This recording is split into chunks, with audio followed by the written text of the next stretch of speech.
연말 연초는 사회 곳곳에서 이웃을 위한 기부 행사가 진행돼 마음만은 따뜻해지는 시기이기도 합니다.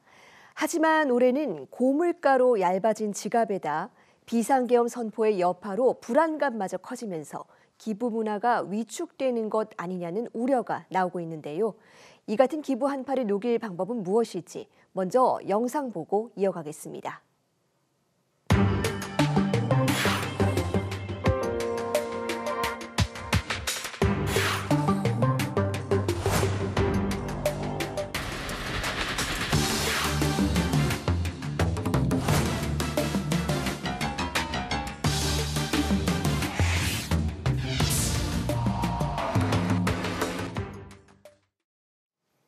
네, 보다 많은 시민들이 선뜻 기부에 동참하게 할 방법은 무엇인지 행복나눔재단 이보인 본부장과 이야기 나눠보겠습니다. 본부장님 어서 오세요. 네, 안녕하세요.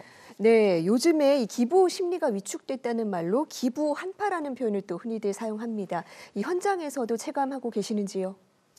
네, 모금이 어려워졌다라는 말은 몇 년 전부터 꾸준히 나오고 있고요. 이걸 두 가지 측면에서 확인할 수 있을 것 같습니다. 먼저 데이터를 보면 기부 문화가 우리 사회에 본격 자리 잡기 시작한 게 2000년대 정도부터인데요. 기부는 전반적으로 상승하고 있긴 합니다. 다만 이제 그 상승률이 줄어들고 있고 어떤 통계에서는 마이너스 성장을 했다는 이야기도 있습니다. 물가가 상승하는 만큼 누구를 도울 때 드는 비용 역시 증가하죠. 그런 사실을 고려하면 이런 것들을 사실 무시할 수 있는 이야기들은 아닌 것 같습니다.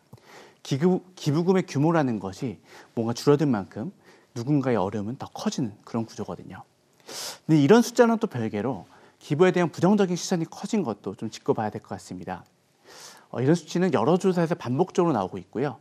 기부 문화가 자리를 잡으면서 기부를 경험하고 유지하시는 분도 많지만 기부에 관심이 커짐에 따라서 이제는 몰라서 안 한다는 사람보다는 기부를 알지만 좀 꺼려하는 사람들도 많아지고 있는 것이 현실입니다. 네, 기부에 대한 어떤 부정적인 인식, 그러니까 기부할 수 있는 방법은 아는데 실제 행동으로 선뜻 이어지지 않게 만드는 인식이 가장 큰 문제라고 지적을 해주신 건데요. 네. 그렇다면 그 이유가 어디에 있다고 보시는지요? 네, 가장 큰 이유는 역시 불신입니다. 네. 기부단체를 믿지 않는 거죠. 이제 그 불신을 설명할 때 나오는 이야기가 이제 투명성입니다. 기부금의 사용에 대한 정보가 기부자들이 생각하기에 투명하게 공개되지 않는 그런 불만이 많은 거죠. 이게 단순하게 정보만 공개하면 될 것 같은데 좀 그거보다 좀 더 복잡한 이야기이긴 네, 하고요. 그렇군요. 왜냐하면 이제 기부단체가 하는 일에 대해서 기부자와 기부단체가 서로 다른 인식을 갖고 있기 때문입니다. 일반적으로 기부자들은 이제 모금 광고나 거리 모금 같은 것들을 보면서 기부를 결심하죠. 그리고 그런 광고엔 대부분 어려운 아이들의 사진이 있고 도시락이나 생리대 혹은 병원비 같은 것들을 우리가 돈을 주시면 전달하겠다 이런 식으로 메시지가 나옵니다. 그러다 보니까 기부자들은 그런데 모금하면서 기부단체들은 우리의 모금을 가지고 물품을 바꿔서 전달해주는 사람이구나 정도의 인식을 갖게 되는 겁니다. 근데 지금은 전달은 상당히 어려운 일은 아니죠. 10초 정도면 계좌이체도 할 수 있고 3분만 있으면 온라인 쇼핑몰에서 물건을 사서 바로 보내줄 수 있는 그런 시대인데 그러다 보니까 기부자들이 어떤 기대를 하는 거예요. 내 기부금이 80%나 90% 이상 저 아이들에게 완전히 전달될 것이다. 그런 기대를 높게 갖고 있습니다. 그런데 기부단체들의 생각은 좀 다르죠. 네. 생각보다 전달만 하는 곳은 사실은 없고요.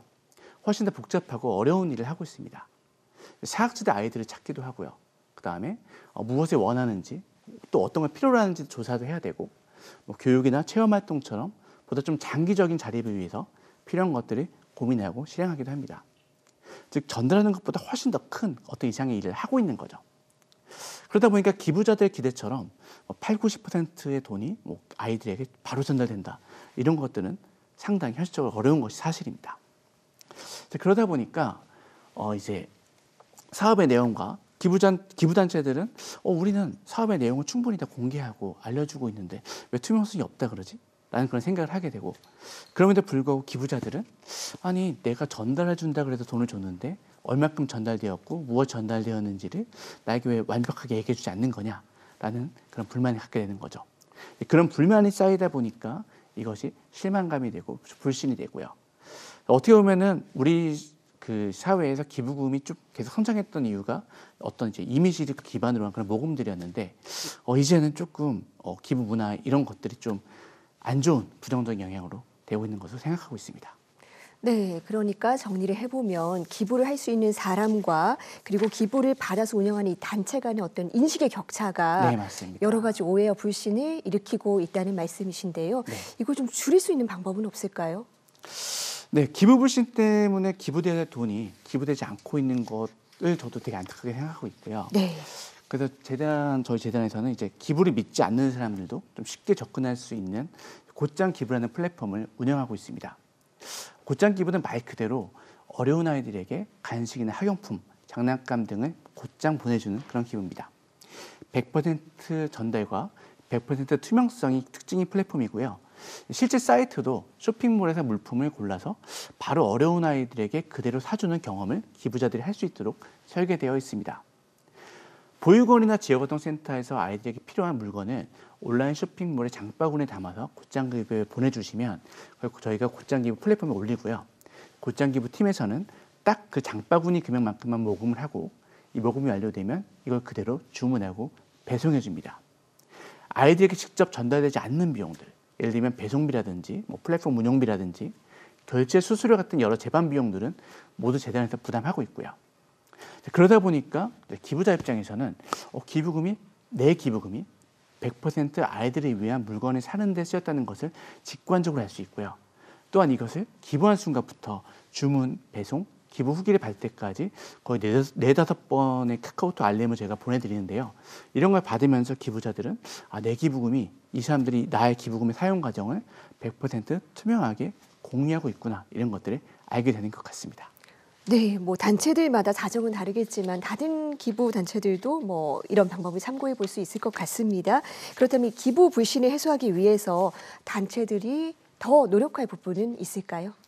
네, 방금 말씀드린 곧장 기부랑도 좀 연결되는 부분인데요. 모금이나 기부금의 운영 과정에서 기부자들, 지금보다 기부자에 대해서 조금 더 구분해서 접근해야 된다고 생각합니다. 네. 타겟팅이라고 저는 얘기를 하는데 기부자마다 단체에 대한 신뢰도가 다르다 보니까 단체를 충분히 신뢰하고 이해하는 기부자들도 있고 혹은 조금 불신이 아직 남아있는 기부자들도 있습니다. 지금은 모든 기부자들에게 똑같이 모금함을 건네주고 똑같은 보고서를 보내주다 보니까 아무래도 이제 불만이 쌓일 수밖에 없는 건데요. 이걸 좀 바꿔보자는 거죠. 예를 들어서 모금함을 곧장 기부처럼 100% 전달하는 모금함과 운영비나 인건비처럼 사업을 위한 여러 제반 비용을 위한 모금함으로 좀 먼저 구분을 하고요.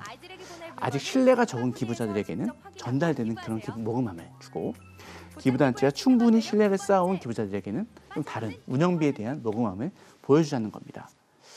여기에 더 필요한 것이 사업에 대한 설명입니다.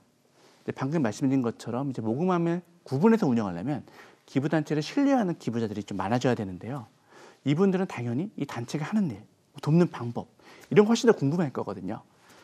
그런데 지금은 모금의 중심이 너무나 모금의 대상에만 집중되어 있습니다.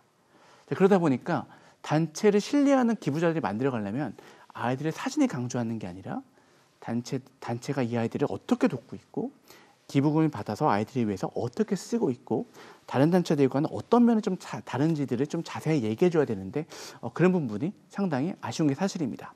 즉 소통의 중심이 아이들에 대한 이미지에서 대상으로부터 어떤 돕는 방법으로 좀 옮겨야 된다고 저는 생각하고 있습니다. 네. 자, 시민들이 기업에서 이 기부를 하는데 시민이나 기업에서 기부를 하는데 또 세액 공제 같이 현실적인 면들도 무시할 수가 없을 것 같은데요.